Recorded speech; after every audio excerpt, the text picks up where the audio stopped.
हमारा state credit seminar जो हरियाणा प्रदेश के लिए है वो आयोजित किया गया। इसमें हमारे यहाँ पर नाबार्ड के वरिष्ठ अधिकारी, आरबीआई के वरिष्ठ अधिकारी और हमारे एसएलबीसी के संयोजक जो हैं पीएनबी से और बहुत सारे बैंकों के अधिकारी उपस्थित थे। और इस सेमिनार का मकसद ये है कि किस किस क्षेत्र के अंदर पूंजी का प्रभाव बढ़ाया जाए, कैसे प्रदेश की इकोनॉमी को इंक्लूसिव ग्रोथ करके आगे बढ़ाया जाए।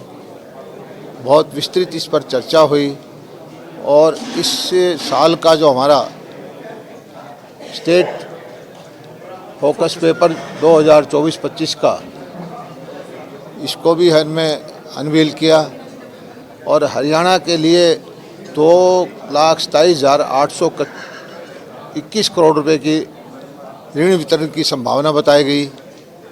और ये खुशी की बात है कि जो हमारी रेशो थी डिपॉजिट और लोन की, हरियाणा उसमें बहुत अच्छी स्थिति में है, देश से ऊपर है। और मैंने छोटे छोटे विषय आज उठाए कि किसान की आमदनी बढ़ाने के लिए किसान के प्रोडक्ट को रॉ बेचने के बजाय ऐसी नीतियां हम बनाएं कि उसमें प्रोसेसिंग हो, सेमी प्रोसेसिंग हो, वैल्यू एडिशन हो। और किसान की आमदनी बढ़ाने के लिए जो परंपरागत कृषि की बजाय फ्लोरिकल्चर का है, फिशरी का है, भेड़ बकरी पालन का है, पिगरी का है या दूध के प्रोडक्ट बढ़ाने का है, इस तरह के कारोबार की तरफ किसानों को, गांव में रहने वाले लोगों को ट्रेनिंग दें, उनको क्रेडिट दें, लोन दें। और ख़ासकर जो बिल्कुल गरीब लोग हैं, गांव में रहने वाले, उनको अगर भेड़ बकरी दे करके हम आत्मनिर्भर कर सकते हैं।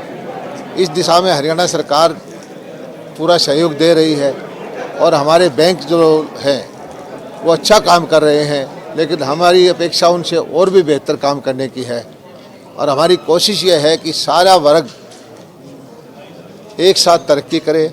गांव में रहने वाला आदमी, गरीब से गरीब आदमी, वो भी ये समझे कि ये जितने भी बैंक हैं ये उनके लिए हैं। ये बैंक में जो पैसा है उनकी उत्थान के लिए, उनके जीवन दशा सुधारने के लिए है। ये भाव उनके अंदर हो, इस तरह की सेवा हम उनको करें तो मुझे भरोसा है कि आने वाले वक्त में इसी तरह की योजनाएं बना करके हरियाणा देश में तेज़ गति से विकसित होगा। पूरा राष्ट्र विकसित होने जा रहा है 2047 में। उससे पहले हरियाणा देश का पहला प्रदेश होगा जो एक विकसित प्रदेश होगा और दुनिया के किसी भी विकसित देश के मुकाबले में टक्कर दे पाएगा। सर, ये जो नाबार्ड किसानों के लिए तमाम तरह की जो वित्तीय व्यवस्था करता है, लास्ट ईयर का जो नाबार्ड से पैसा प्रदेश को मिला है, वो सारा पैसा किसानों में जा पाया? क्योंकि सर सबसे बड़ी देखिए, नाबार्ड जो है पैसा डायरेक्टली कम देता है। आमतौर पर नाबार्ड बैंकों को डायरेक्शन देता है कि आप इस मद में इतना इतना खर्चा करें।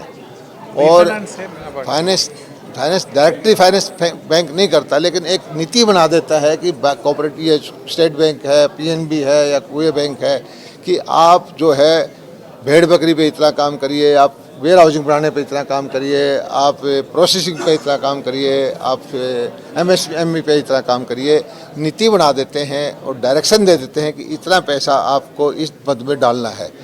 और मैंने इनसे प्रार्थना की कि आप इसको आगे से पैसे की मद हटा करके साथ में नंबर ऑफ एंटरप्रेन्योर तैयार करने पर लेके आइए कि हमें इतने एंटरप्रेन्योर इस मद में तैयार करने हैं, इस साल में इतने एंटरप्रेन्योर इसमें करने हैं, ताकि लोगों का जीवन स्तर सुधरे। लेकिन सर सबसे बड़ी किसान के सामने दिक्कत आती है वो यही है कि पशुपालन में किसान जो रुचि रखते हैं वो भेड़ बकरी का पालन का आगे बढ़ाना चाहे या पशुपालन के माध्यम से आगे बढ़ना चाहे, उनके सामने सर लोन के लिए बैंक में जाना संकट है। ये हमारी विषय आ चुका है और सारे बैंकर मिलकर इस दिशा में हम लिबरल रहेंगे। और मुझे उम्मीद है कि अब जो भी कोई आदमी ग्रामीण भारत, क्योंकि हम इंश्योरेंस करते हैं और सरकार और भी बैंक की सहायता के लिए किसी तरह की कोई स्कीम लाने को तैयार है, लेकिन हमने कोशिश की है कि हर छोटे आदमी को इस तरह की भेड़ बकरी, पिगरी या गाय भैंस या जिसके लिए लोन चाहिए वो खुले रूप से मिलेगा। और सर अभी एक महिला उद्यमी कह रही थी सर कि वो बाजरे का या अन्य चीज़ों का प्रोडक्ट तैयार कर रही है। देखिए, हरियाणा के अंदर पिछले सर सेल की प्रॉब्लम अगर है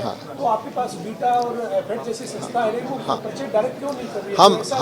हम इसकी देखिए, बहुत खुशी की बात है कि पिछले सालों के अंदर हरियाणा महिलाओं के जो सेल्फ हेल्प ग्रुप बने हैं इन्होंने बहुत प्रगति की है। लाखों महिलाएं इससे जुड़ी हैं और साहूकार के चंगुल के निकल करके पूंजी इनको छोटी छोटी चाहिए, सस्ते ब्याज पर मिली है और वो आत्मनिर्भर हो रही है। अब उनके प्रोडक्ट को बेचने के लिए कोई ऐसा प्लेटफार्म हम जरूर तैयार करेंगे कि तब उनको माल बेचने में कोई दिक्कत ना आए, चाहे वीट इसके तरह एफेड के द्वारा हो या कोई और किसी आउटलेट के द्वारा हो या कोई ऐसे चीज़ के हमको छोटे छोटे मॉल बनाने की बात हो। हम कोशिश करेंगे कि इनके माल बेचने में कोई दिक्कत ना आए।